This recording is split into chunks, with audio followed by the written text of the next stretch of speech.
geez, I don't know. I'm a pretty good soccer player.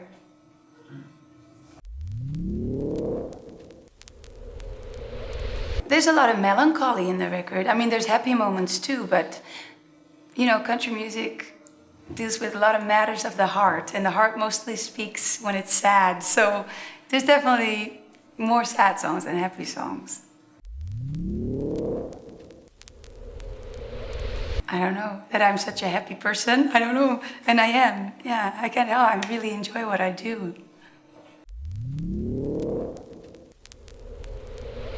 Yeah, my first guitar. The first guitar I ever bought, you know, I still have that one. I'm never going to sell it.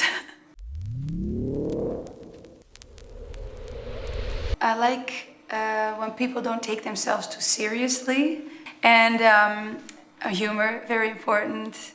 And just, I guess, thankfulness, you know, that you know where you come from and you know all you got instead of all the stuff you don't have or something. I sound like a guru now, but, but it's true, I do feel that way. Okay, let's go.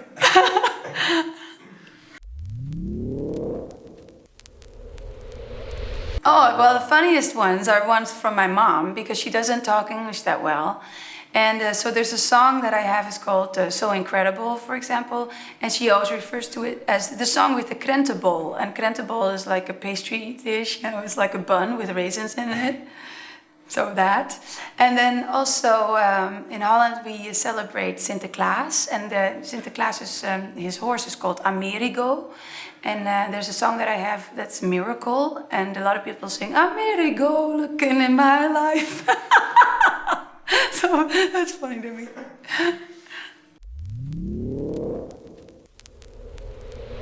What do I always carry with me? I don't know. See, I'm not a type of person that has like special jewelry. Like I always have this ring because it belonged to my grandmother or something. I don't have stories like that.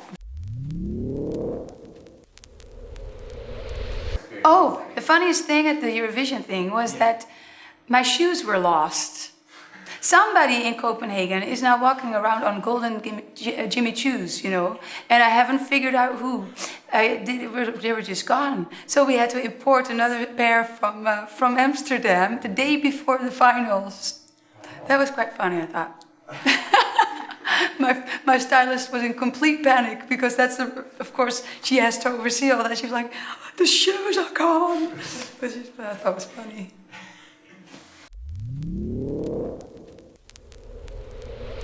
What I really like is singing harmonies. I really enjoy that, and I think, you know, to seamlessly sing with someone else, if that blend is very seamless, there's like almost like the overtones speak, and it becomes this magical thing. So yeah, I love singing with a group of people. I always thought that you could only record a country record in Nashville, but that's not true. Because, I mean, we partially recorded some stuff in Nashville for this record, but we also recorded a whole bunch of songs in Holland, in Hilversum, and they're just as good. And maybe even, you know, it depends on, of course, the style of the record. But if you want to record something that has to work for country radio in America, there's quite strict rules that apply to that. And I think if that's your aim, then probably Nashville is the right place to record, like I have in the past, you know. But for me now, where I am now, and with all the experience that I have, I feel it's more interesting that something is not perfect and pristine. And this is something that's, you know, just recent years is something that I've learned. In collaborating also with JB has a lot to do with that, because he comes from a place as a producer as well, that he's more rough around the edges, you know, and so much more interesting to me now than a complete pristine record.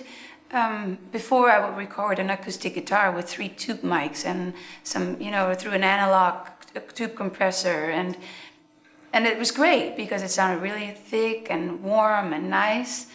But JB is very much more unconventional in that way, and he just goes for the vibe of the song instead of, you know, the high quality of audio, and then when you sum every element up, it becomes way more interesting when something is not completely perfect, when there's a little rub somewhere, or yeah, it's a good realization for me to have, yeah, and this record really shows that, I think.